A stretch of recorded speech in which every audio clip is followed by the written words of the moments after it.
দেশের মানুষ তার কাছে দোয়া করেছে। আমরা দোয়া করি আমাদের সেই নেত্রীকে আল্লাহ রাব্বুল আলামিন জান্নাতুল ফেরদৌস দান করুক।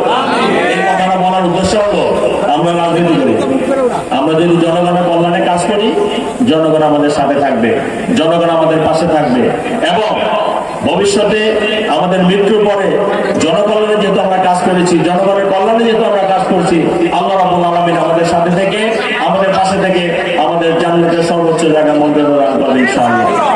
তা আমাদের বক্তব্য আমরা কোরআন সুন্নাহ অনুযায়ী চলি।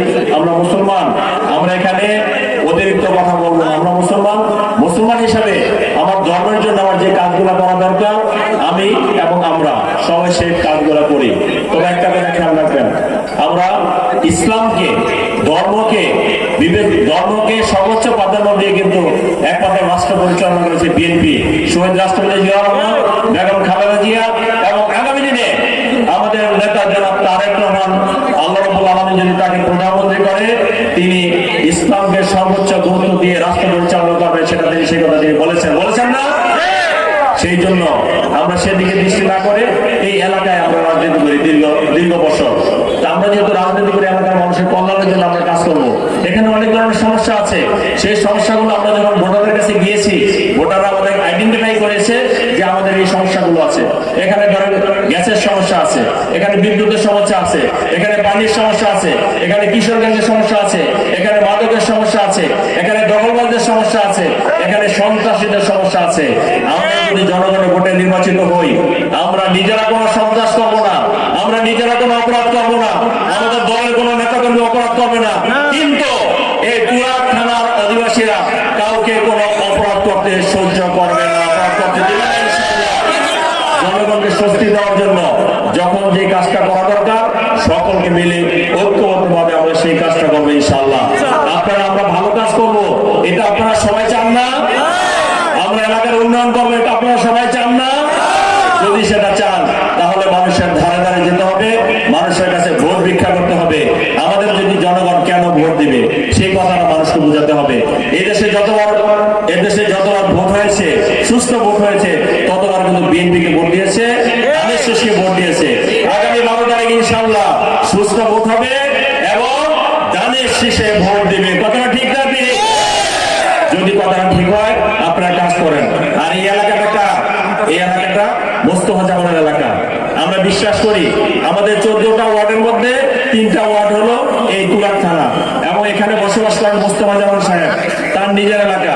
আমি বিশ্বাস করি ব্যক্তিগতভাবে যে আমাদের 14টা ওয়ার্ডের মধ্যে এই 3টা আসলে এই 3টা ওয়ার্ডের যে রেজাল্ট হবে 14টা ওয়ার্ড হচ্ছে সর্বোচ্চ রেজাল্ট হবে 3টা ওয়ার্ডে। মোস্তফা জামান সাহেব নিজেও বলে গিয়েছেন যে এটা আমার এলাকা, এখানে সর্বোচ্চ ভোট দিয়ে ধানের শীষকে পাস করাতে হবে, সর্বোচ্চ ভোট দিয়ে এস এম জাহাঙ্গীরকে পাস করাতে হবে।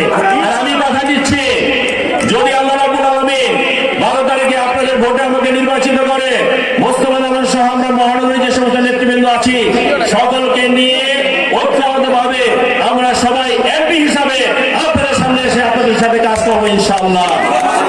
কোনো বৈষম্যের শিকার হবে না। অনেকে বৈষম্যের কথা বলে, দলের ভিতরে আবার বৈষম্য কি? আমি বিএনপি করি, আপনি বিএনপি করেন, আমরা বিএনপির প্রতিটা কর্মী জনাব তারেক রহমানের নির্দেশনার দিকে তাকিয়ে থাকি। উনি যখন যে নির্দেশনা দেয় সেই নির্দেশনা মেনে আমরা কাজ করি। যাই হোক, অনেক রৌদ্রমিত্র আপনারা দীর্ঘক্ষণ আছেন, বক্তব্য দীর্ঘায়িত পাবো না। আমি শুধু কথা বলতে চাই আগামী 12 তারিখ আমরা প্রতিটি কর্মীকে ভোট কেন্দ্র পাহারা দিতে হবে। কিছু মানুষ ভোট নিয়ে ষড়যন্ত্র করছে, মানুষের ভোটাধিকার নিয়ে ষড়যন্ত্র করছে। আমাদের কাছে জনগণের কাছে কি ষড়যন্ত্র করে পার পাবে? আমরা ভোট কেন্দ্রে থাকবো এবং প্রিজাইডিং অফিসার ভোট কেন্দ্রে যতক্ষণ রেজাল্ট ডিক্লেয়ার না করবে, আপনার যতক্ষণ ভোট ডিক্লেয়ার না করবে, রেজাল্ট শিট আপনার হাতে না দেবে, ততক্ষণ আমরা ভোট কেন্দ্রে থাকি আমার অধিকার আমি আদায় করে নিব ইনশাআল্লাহ। আমরা পারবো না ভাই? আমরা হাতে দেখে আমরা পারবো না? অবশ্যই পারবো। এই শক্তি, এই জনতার শক্তি ঐক্যবদ্ধ হয়েছে। আগামী দিনে ভোটের মাধ্যমে, জনগণের ভোটের মাধ্যমে বিএনপিকে ক্ষমতা নিয়ে আসবে ইনশাআল্লাহ। এবং ভোটের দিন 12 তারিখ আমরা রোজা থাকি, আমরা মনে করবো আমরা রোজা থাকবো এবং প্রতিটা ভোটে একটু কথা এসেছে, আমি সেজন্য বলছি প্লিজ আস্তে আস্তে আস্তে একটা কথা উঠেছে যে ওই বড়